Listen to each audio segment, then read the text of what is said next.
most casual and unthinking observer can find ample evidence to support the oft-repeated phrase, "This is the age of the machine." Every step in the progress of this latest achievement seems to add proof to the contention that man has put his faith in steel and oil, electricity and chemistry. Factories draw their metals from the complexity we call the smelter, which is fed by the machines that rob the earth of its ore. And in the cycle are the machines of transportation, full-throated locomotives, and the cargo ships that have in turn other machines to drain them of their burdens. And there are machines to carry us, machines to feed us, machines to clothe us, and machines to amuse us. Yes, this is said to be the age of the machines. But is it? Has this ingenious animal called man, for all his cleverness, managed to find independence from the creatures of the earth that he has mastered? Let's see. Let's take our laboratories, all our special and sundry knowledge of chemistry and electricity, and just for good measure, astronomy. All of them together cannot do for us what one of our most dependable servants accomplishes at least twice a day. I wonder where our vaunted machine age would be if such herds as these were suddenly to disappear from the broad fields of the world. Or if this solitary bossy, who comes close to being a member of the family, had never existed. No intricate complexity of test tubes and cylinders has yet been devised to yield the precious food that she gives. Nor does our cattle's contribution to mankind stop here. Beef, as we have come to realize, is far more necessary than automobiles. And even under the terrible pressure and urgency of war, animal leather has not been duplicated by man and his machines. Let's see what this lady, her uncles and her brothers and her sisters and her aunts, in fact, all the cattle in this country did for us last year. They gave us nearly 12 billion pounds of beef and beef products. They supplied us with more than 2 billion pounds of butter, almost 120 billion pounds of milk. For our shoes, 17,662,000 hides were tanned, and another 9,450,000 went into the handbags and innumerable suitcases, briefcases, and all the leather goods without which it would be very uncomfortable for man to work or play.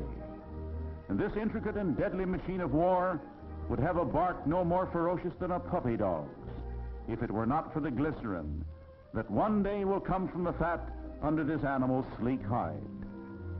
These machine men never stop to think, but much of their equipment owes some of its excellence to our cattle.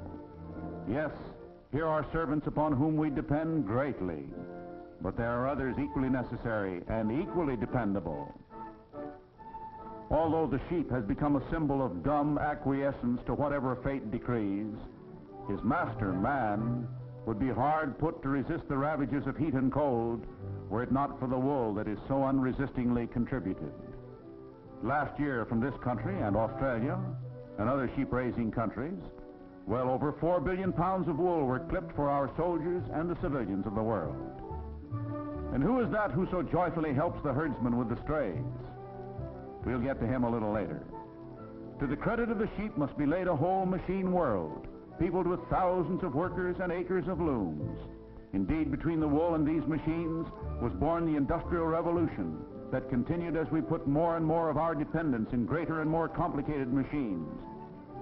Suppose we take the average man just as he stands and see what he would look like if he were penalized by having everything about him which comes directly or indirectly from animals taken from him.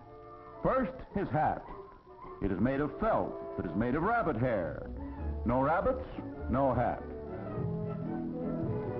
It's almost time for lunch. Let's check with the wristwatch. But no horsehide or cowhide or pigskin, no wristwatch strap. And now, most embarrassing of all, that comfortable wool suit. No sheep, no wool. No wool, suit.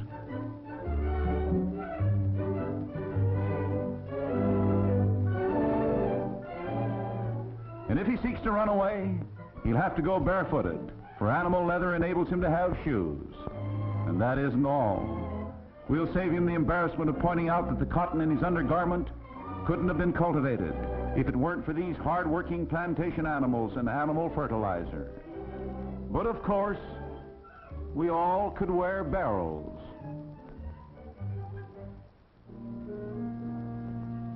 Here is another subject of this animal kingdom, perhaps the most optimistic of them all. For he doesn't despair that his master thinks him content under such conditions as these, when he would prefer clean, healthy surroundings.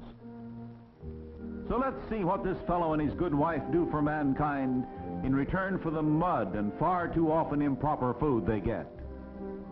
We'll skip lightly over those succulent hams and savory sides of bacon, not to mention an uncountable variety of sausages.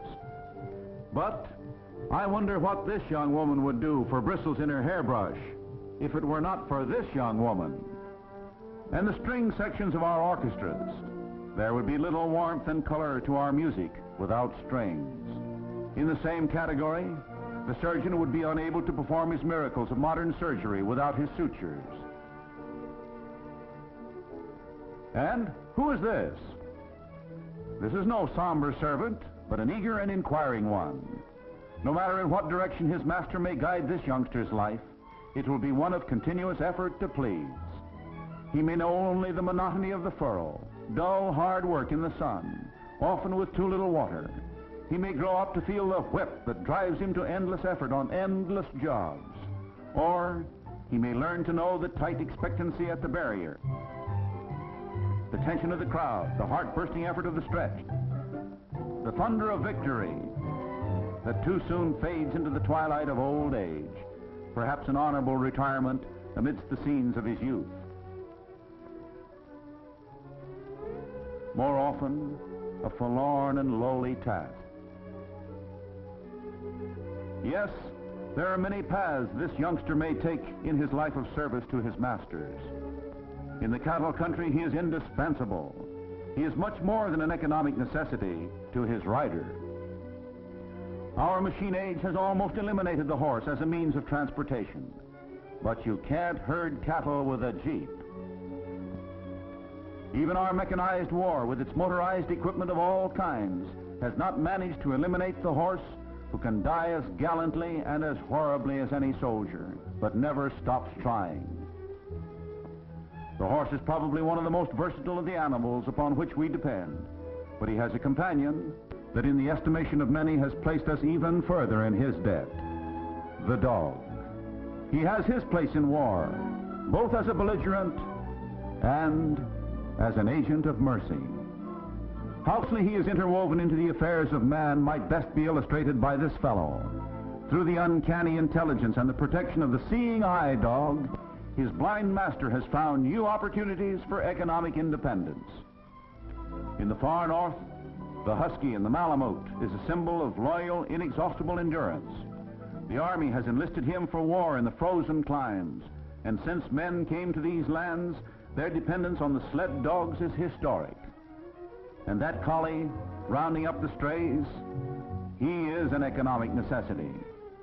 But he is no more necessary than this amiable brother who has forsaken a life of work for the duties of protector, companion, and friend.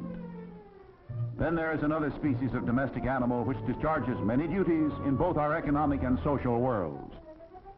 Much maligned by some for his backyard vocalizing, but a hunter highly prized by the warehouse men and all others who would suffer loss if our cats did not carry on such unceasing war against rats and other rodents. But economic dependence on animals is not all. They are equally as important to man's leisure.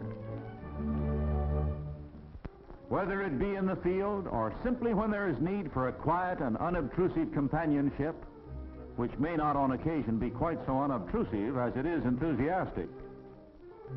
Nor is this companionship limited to the grown-ups and the adult idea of leisure. What small boy is a real small boy if he does not possess the devotion of an animal, be it a dog or cat, Shetland pony, or just goat? Even that complex machine, the airplane, does not afford so thrilling a ride as this equally complex but generally more docile means of transportation. There seems little room for argument. The animals we have worked into our civilization, they are necessary to that civilization, from both the economic and social points of view. We could no more do without them than we could do without our machines. But, and this is a very big but, because our animals and our machines have been completely accepted, they pay a heavy penalty: neglect. Or call it carelessness, a trait, incidentally, that seems to have been left out of the animal kingdom. Whatever the name, both our economy and our society suffer immeasurably by this indifference. Let's take the classic example. Perhaps it's ignorance or simply greed that overloads this humble beast. Whatever the reason, this load will not reach its destination on time if it ever does. The cruelty speaks for itself. Or another simple lesson in the humane economics of proper inspection of cattle cars. It was carelessness that did not eliminate this nail, this broken board,